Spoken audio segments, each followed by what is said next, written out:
हत्येची कबुली दिलेली आहे।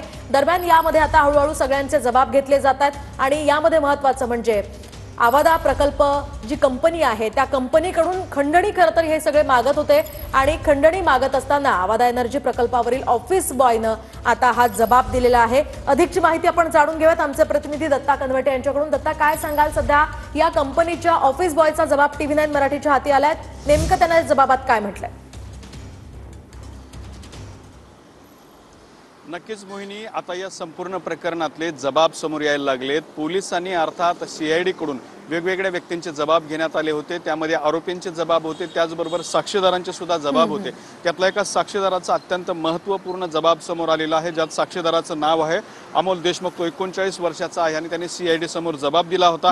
या जबाबामध्ये त्याने अत्यंत महत्त्वाची माहिती दिलेली आहे की 6 डिसेंबर रोजी हे सगळे आरोपी जे आहेत ते आवादा कंपनीच्या आवारामध्ये आले होते। त्या ठिकाणी सोनवणे नावाचे जे 3 सुरक्षा रक्षक होते त्यांना बेदम मारहाण सुरू होती। त्याच वेळेला त्या कंपनीचे अधिकारी सुद्धा आले। त्यावेळेला अधिकाऱ्यांकडे सुदर्शन घुले मी वाल्मी कराडचा माणूस आहे आणि 2 कोटी रुपये खंडन द्या, नाहीतर कंपनी चालू देणार नाही अशी धमकी दिली। त्यावेळेला संतोष देशमुख यांना हे सुद्धा त्या ठिकाणी दाखल झाले। संतोष देशमुखांनी कंपनी बंद करू नका, लोकांना रोजगार मिळू द्या अशी विनवणी केली। त्यावेळेला संतोष देशमुख यांना सुद्धा त्या ठिकाणी तुला जेवे मारू अशा स्वरूपाची धमकी वगैरे देऊन त्या ठिकाणी त्यांचा मोठ्या प्रमाणात गोंधळ सुरू होता। त्याचबरोबर जातीयवाचक शिवेगाळ सुद्धा सोनवणे नावाच्या सुरक्षा रक्षकांना केल्याचा दावा या जबाबामध्ये करण्यात आलेला आहे। जबाबाची जी कागद आहे तोच आपल्या हातामध्ये लागलेला आहे, ज्यामध्ये जातीयवाचक शिवीगाळ केल्याचा सुद्धा उल्लेख करण्यात आलेला आहे। संतोष देशमुख यांना जीवे मारण्याची धमकी सुद्धा देण्यात आलेली आहे। त्याचबरोबर वाल्मी कराड यांच्या नावाने त्या ठिकाणी खंडणी मागितल्याचं सुद्धा या ठिकाणी जबाबामध्ये नोंदवलेला आहे। हा सगळा गोंधळ सुरू असताना केज पोलीस ठाण्याचे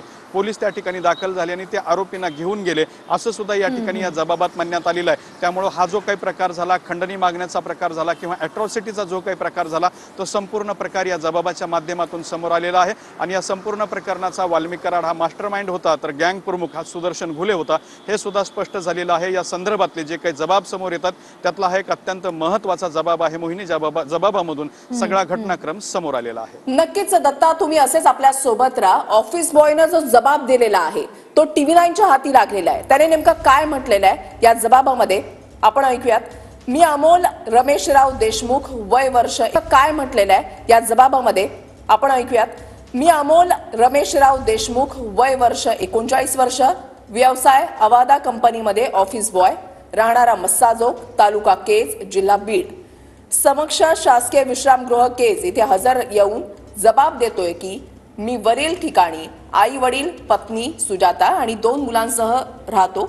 मी आवादा कंपनी इथे 5 महिन्यांपासून ऑफिस बॉयचं काम करतोय।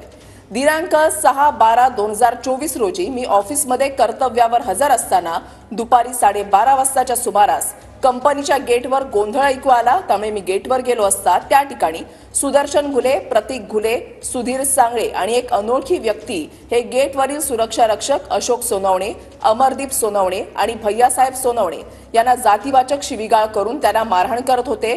त्यावेळेला सुदर्शन घुले याने त्यांना जातीवाचक शिवीगाळ केली। त्यावेळेला आमच्या कंपनीचे अधिकारी शिवाजी थोपटे हे त्या ठिकाणी आले। सुदर्शन घुले त्यांना म्हणत होता, मी वाल्मी कराडचा माणूस आहे, कंपनी सुरू ठेवायची असेल तर 2 कोटी रुपये खंडणी द्या, नाहीतर कंपनी बंद करा। सुदर्शन घुले आणि त्यांच्या साथीदारांनी शिवाजी थोपटे यांना तुला बघून घेतो अशी धमकी देऊन शिवीगाळ आणि धक्काबुक्की केली। त्यावेळेला त्या ठिकाणी मस्साजोग गावचे सरपंच संतोष देशमुख हे आले आणि ते सुदर्शन घुले आणि त्याच्या साथीदारांना कंपनी बंद करू नका, गावातील लोकांना रोजगार मिळू द्या अशी विनंती करत होते। त्यावेळेला सुदर्शन घुले याने सरपंच संतोष देशमुख यांना ते म्हणाले की सरपंच तुला बघून घेऊ, तुला जिवंत सोडणार नाही अशी धमकी दिली। थोड्या वेळानं केज पोलीस ठाण्यामध्ये पोलीस आले आणि सुदर्शन घुले आणि त्याच्या साथीदारांना पकडून घेऊन गेले। माझा वरील जबाब माझं सांगण्याप्रमाणे संगणकावर टंकलिखित केला, तो मला वाचून दाखवला आणि तो बरोबर आणि खरा आहे असं या ठिकाणी या ऑफिस बॉयनं जो जबाब दिलेला आहे त्या जबाबाची प्रत जी आहे ती TV9 मराठीच्या हाती लागलेली आहे आणि हाच तो जबाब आहे। धन्यवाद दत्ता दिलेल्या सविस्तर माहितीसाठी।